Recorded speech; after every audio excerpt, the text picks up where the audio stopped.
Ministre de la République de Vanuatu. L'Assemblée va entendre l'allocution de son Excellence le Premier ministre Andrej Plenković, Premier ministre de la République de Croatie. Je demande au protocole de l'accompagner et je l'invite à présent à prendre la parole devant l'Assemblée.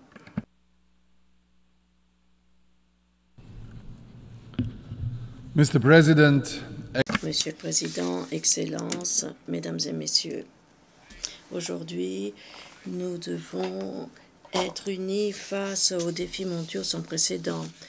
Qu'il s'agisse de la prolifération de conflits ou de la détérioration de la situation géopolitique, des crises climatiques ou de l'insécurité alimentaire, le monde est à un carrefour critique où chaque nation, indépendamment de sa taille, joue un rôle vital. Le cheminement de la Croatie au cours des 34 dernières années a témoigné de sa résilience et de sa détermination, sortant d'un conflit, se reconstruisant en tant qu'État moderne. Nous sommes des contributeurs actifs sur la scène internationale. La Croatie, ici, n'apporte pas seulement son expérience, mais son engagement pour la paix, le développement durable et les droits humains en tant que valeurs fondamentales enracinées dans notre histoire. Nous vivons dans un monde de plus en plus soumis à la violence en tant que pays qui a traversé un conflit, un processus difficile au sortir de la guerre pour le relèvement du pays. Nous comprenons la valeur de la paix, de la sécurité, de la solidarité internationale. Notre histoire nous a donné une perspective unique. Nous avons tiré les enseignements de l'histoire pour apprendre résilience, réconciliation et l'importance du respect du droit international. Ceci a forgé aujourd'hui notre engagement pour la paix et la sécurité dans le monde entier. Dans un monde qui connaît des crises qui vont s'intensifiant, de l'Ukraine à Gaza, du Soudan à la Croatie, nous sommes convaincus que chaque pays a le droit à l'autodétermination et à la protection en vertu de la Charte des Nations Unies. L'agression brutale de la Fédération de Russie contre l'Ukraine est entrée dans sa 3e année, bafouant tous les principes du droit international. Les civils ukrainiens continuent de mourir, de souffrir, et la plus grande centrale nucléaire active en Europe est menacée également. Cela sape tous les principes de la sûreté nucléaire et peut être lourd de conséquences catastrophiques transfrontalières. Tous les États membres des Nations Unies ont le droit d'être indépendant et leur peuple doit être libre de choisir son propre destin. Ils ne doivent pas dépendre de l'autorisation de leurs voisins ni être seuls pour être victimes de l'agression militaire d'un voisin. Fort de cette logique, nous ne cesserons jamais de soutenir l'Ukraine pour sa souveraineté, son intégrité territoriale. Et nous demandons à tous de faire de même. Parallèlement, la menace imminente d'un conflit généralisé au Moyen-Orient est évidente.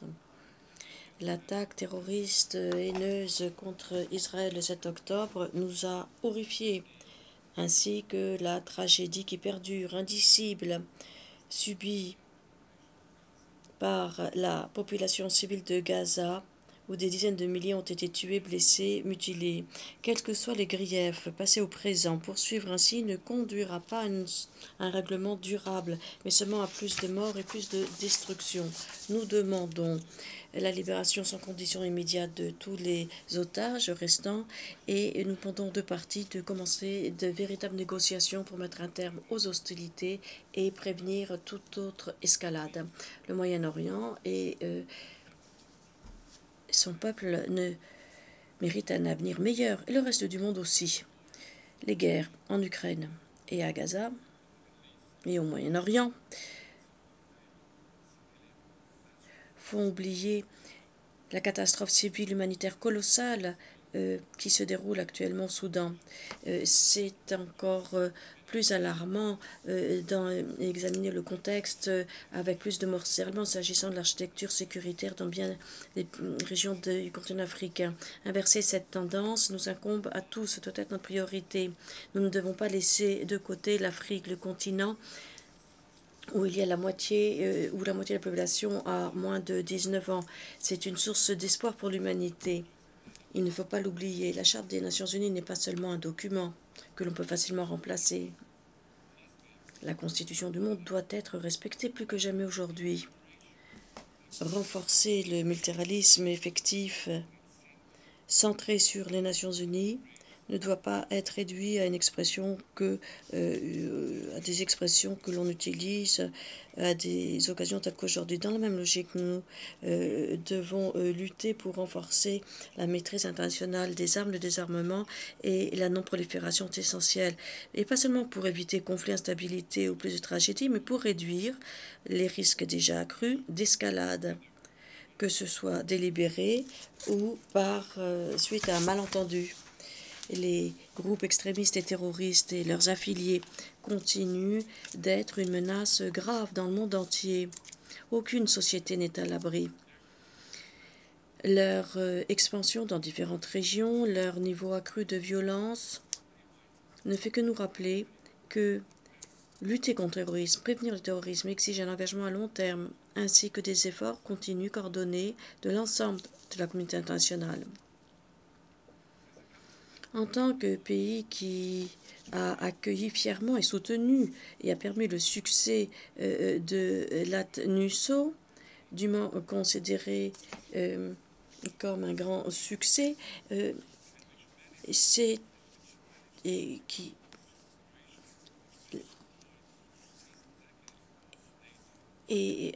nous avons pu, après le départ du dernier casque bleu, entrer dans l'OTAN. Nous connaissons mieux que quiconque le sens de la consolidation de la paix et les efforts que ça exige.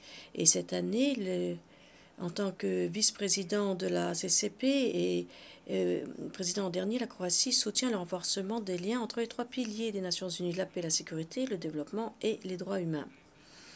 Il n'y a pas de paix sans développement durable et il n'y a pas de développement durable sans paix. Il nous reste peu de temps pour renforcer la prévention à tous les niveaux. Pour la CCP, cela signifie qu'il faut se concentrer plus sur la prévention via des stratégies de prévention nationale et en envoyant des missions civiles souples à la demande des pays. L'examen de 2025 de l'architecture de la consolidation de la paix sera un moment crucial pour renforcer la CCP, élargir son mandat et lui donner des pouvoirs de prise de décision. Vous pouvez compter sur la participation active de la Croatie pour faire connaître son expérience et notamment compte tenu de sa candidature pour être de nouveau membre de la CCP en 2026. La Croatie est fière aujourd'hui d'une société qui est active dans le déminage robotique et nous aidons l'Ukraine pour le déminage et dans les zones touchées par les conflits. Nous aidons aussi pour l'ensemble des engins explosifs non explosés. Mesdames et messieurs, nous avons un engagement fort pour le développement durable. De par notre position unique avec une biodiversité très importante en Europe, souvent appelée le parc naturel de l'Europe, la Croatie a depuis longtemps reconnu l'importance de préserver ses ressources naturelles. Nos résultats en termes d'énergie renouvelable, et nous sommes le numéro 1 au sein de l'UE pour cela, et nos très bons résultats pour atteindre les ODD montrent la stratégie nationale qui équilibre la croissance économique, la stabilité sociale avec une logique écologique. Alors que nous sommes à la croisée des chemins de crise environnementale et de la numérisation, l'expérience de la Croatie offre des perspectives intéressantes sur la façon dont on peut maîtriser l'innovation tout en protégeant notre planète pour les générations à venir. La voie que nous prenons aujourd'hui déterminera notre avenir.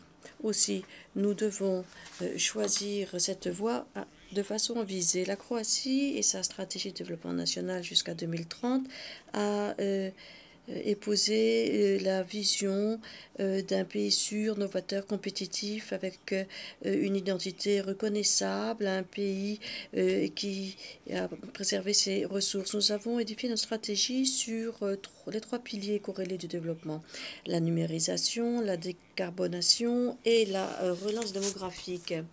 La numérisation de nos sociétés est inévitable. Cela change notre mode de vie et notre façon de travailler, et ceci de façon plus rapide, plus intense que toute autre transition du siècle dernier. Nous transformons notre État, notre administration publique, nos entreprises, notre société et la moitié de notre population utilise le portail numérique pour les services aux citoyens. Le secteur des télécommunications de la Croatie est très compétitif parallèlement. De nouvelles technologies offrent de grands potentiels, mais elles sont porteuses aussi de risques. Pour gérer cela, nous avons besoin d'institutions effectives et d'un citoyen dûment informé. Mon gouvernement continue des mesures politiques promouvant cela. Le plus grand défi de l'humanité du XXIe siècle, c'est le changement climatique, conjugué avec la perte de biodiversité, la réduction de ressources naturelles et alimentaires, l'augmentation du nombre de sécheresses, d'incendies et d'inondations, ainsi que l'accélération de l'élévation du niveau des mers. La Croatie se trouve en Méditerranée, l'une des régions qui sera, pense-t-on, la plus durement touchée par le changement climatique dans le monde. Et ce n'est pas par hasard que la Croatie ait eu le portefeuille Méditerranée dans la nouvelle commission de l'UE. Cet été, nous avons vu une vague de chaleur record avec des pluies colossales en Europe la semaine dernière encore. La transition verte est donc un pivot pour nous tous, c'est essentiel. Promouvoir les solutions naturelles, c'est pour nous un outil essentiel pour l'adaptation et l'atténuation. C'est pour cela que nous devons renforcer le système multilatéral pour traiter du développement durable, de la biodiversité et des changements climatiques. Nous devons faire plus d'efforts pour traiter des changements climatiques car c'est une menace qui renforce les problèmes de sécurité et de stabilité dans bien régions et des pays du monde, en particulier en Afrique. Nous n'épargnons aucun effort pour intégrer le programme de développement durable à l'horizon 2030 dans nos politiques nationales, nos initiatives et stratégies nationales et dans la structure mondiale de gouvernance réformée renforcée. Nous sommes fiers que nos réformes et nos investissements évaluent à la Croatie la 8e place parmi les 193 États membres selon le rapport de développement durable 2024. Enfin, pour la Croatie, toutes ces mesures ont trouvé leur point culminant dans la relance démographique. Autre priorité clé nationale, nous considérons que c'est un élément indispensable de notre résilience, de notre compétitivité. C'est une condition préalable pour la croissance durable couronnée de succès. Mesdames et messieurs, notre engagement pour les droits humains découle de notre propre expérience douloureuse sous des régimes totalitaires.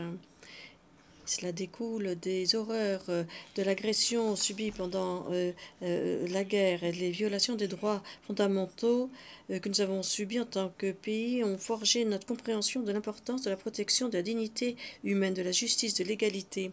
Le passé de la Croatie a fait que, anciennement pays déchiré par la guerre, nous sommes maintenant un ardent défenseur des droits humains dans l'enceinte internationale. Ça nous donne une perspective unique. Fort de ce passé, nous demeurons constants dans notre dévouement pour promouvoir les droits humains, prévenir les atrocités et fournir une aide humanitaire à ceux qui en ont besoin, à la fois dans notre pays et à l'étranger. Le programme de développement durable de l'horizon 2030 présente une vision, un idéal de développement durable enraciné dans les droits humains, promouvant les valeurs principales de la Charte des Nations Unies pour qu'il n'y ait pas de laissé pour compte. C'est seulement via le respect des droits humains que nous pouvons atteindre un monde plus pacifique, plus équitable et durable. La Croatie en est l'ardent défenseur. Pays étant un pays avec 1792 personnes portées disparues suite à la guerre de la patrie, la Croatie n'est pas aucun effort pour aider les familles, pour qu'elles puissent faire leur deuil. Nous ne devons jamais cesser de les aider. Nous contribuons en faisant connaître nos compétences aux pays intéressés et nous faisons un plaidoyer pour retrouver les personnes portées disparues partout dans le monde. Nous sommes attachés à cela en tant que membre de l'Alliance mondiale pour les personnes portées disparues. La Croatie aujourd'hui aide l'Ukraine en offrant ses compétences pour les poursuites de crimes de guerre et mettant à disposition des experts expérimentés pour aider l'Ukraine dans ses problèmes de reddition de comptes de justice, tirant parti de l'expérience que nous avons nous-mêmes connue pendant la guerre de la patrie.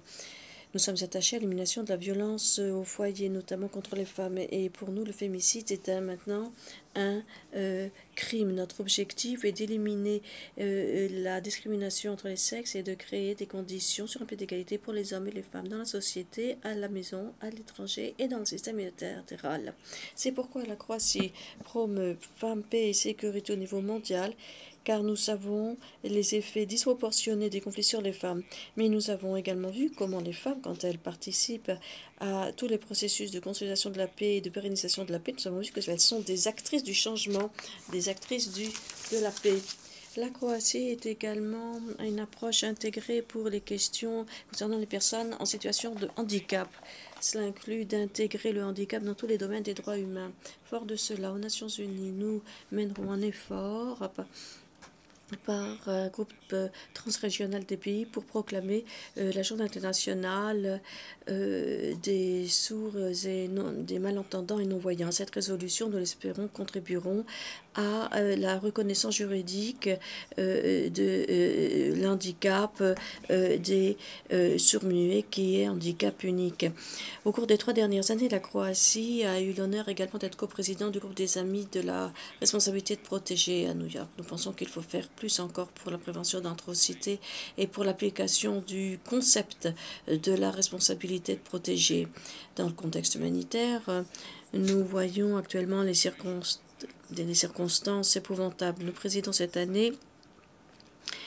présidé cette année au débat sur les affaires humanitaires à l'ECOSOC.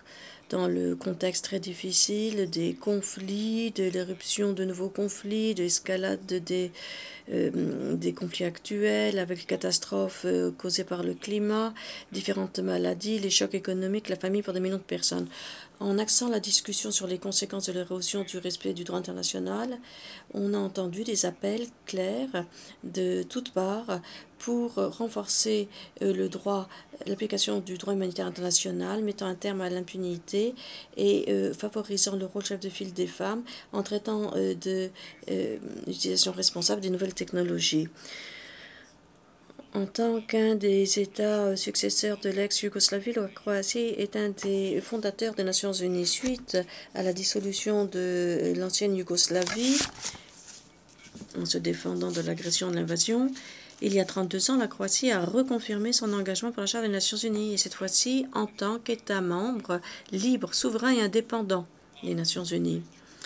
Notre cheminement est un cheminement de liberté, de démocratie, une quête de paix, de prospérité, de défense des droits humains, de la dignité de l'être humain, tout en honorant les valeurs et les principes du multilatéralisme et de la coopération internationale et que les Nations Unies incarnent. Notre expérience est celle d'un pays petit mais résilient, comprenant profondément paix, sécurité et développement.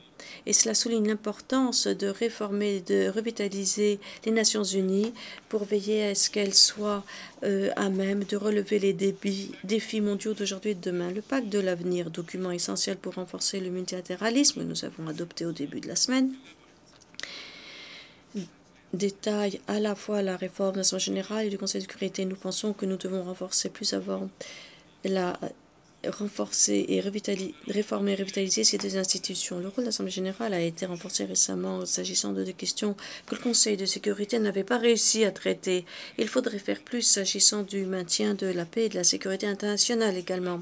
Cela a trait également à la coopération de l'Assemblée générale avec à la fois le Conseil de sécurité, le Conseil économique et social et la Commission de la conciliation de la paix. Le secrétariat des Nations Unies devrait être à la hauteur et adapté, et la sélection du secrétaire général doit être, et des autres personnes de haut poste, doit être guidée par les principes du mérite, de la transparence, de l'inclusivité, de l'égalité entre les sexes et du roulement géographique. Enfin, je me concentre maintenant sur l'Europe du Sud-Est, où nous nous trouvons. Notre pays est un modèle d'intégration au sein de l'OTAN et de l'UE. Cela nous donne un statut particulier dans la région et cela également donne à la Croatie une certaine autorité pour prôner paix, stabilité et aspiration européenne de nos voisins. La Croatie encourage toujours nos partenaires des Balkans de l'Ouest de consacrer plus d'efforts au fait de satisfaire les critères requis. La coopération régionale et les relations de bon voisinage ainsi demeure essentielle. C'est une partie essentielle du processus. L'approche fondée sur le mérite pour satisfaire les normes permet d'accélérer l'accession à la famille européenne. À cet égard, ceux qui coopèrent en bonne foi et conduisent de véritables réformes devraient aller de l'avant s'agissant de leur processus d'adhésion à l'UE. Ce qui est particulièrement important pour nous, c'est la stabilité de la Bosnie-Herzégovine avec laquelle nous partageons une frontière de plus de 1000 km. Pour parvenir à la sécurité et à la stabilité dans le pays, l'égalité constitutionnelle entière entre les trois peuples, croates, bosniaques et serbes, doit être garantie. Et les accords de Dayton-Paris, les traités de paix qui ont mis un terme à la guerre et confirmé la Bosnie-Herzégovine multinationale, multiconfessionnelle, multiculturelle doivent être respectés. Pour conclure, l'histoire de notre pays est une histoire de transformation. Pays se reconstruisant après la guerre, devenu un partenaire engagé auprès de la communauté internationale. Notre cheminement reflète le pouvoir de la collaboration, le fait d'avoir un idéal et le fait d'être persévérant. La Croatie est prête à continuer de contribuer à un monde où paix, justice et droits humains et développement durable soient une réalité pour tous. Ensemble, via le multilatéralisme, nous pouvons surmonter les défis d'aujourd'hui et bâtir un avenir où chaque pays, chaque citoyen peut prospérer. Le chemin peut être long, peut être difficile, mais en restant unis, nous pouvons y parvenir. Allons de l'avant, animés de cet objectif renouvelé pour jeter les bases aujourd'hui de l'avenir prospère et pacifique de demain. Merci. Au nom de l'Assemblée, je remercie le Premier ministre de la République de Croatie.